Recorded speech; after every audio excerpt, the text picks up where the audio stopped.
অবশেষে অপেক্ষার অবসান। 286 দিন পর নিরাপদে পৃথিবীতে ফিরলেন ভারতীয় বংশোদ্ভূত আমেরিকান মহাকাশচারী সুনিতা উইলিয়ামস এবং তার সঙ্গী বুচ উইলমোর।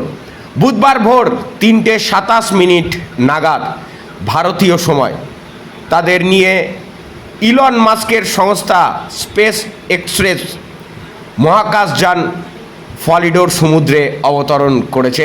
সরাসরি দেখুন সেই ছবি নিউজ বাংলা কলকাতার পর্দায়।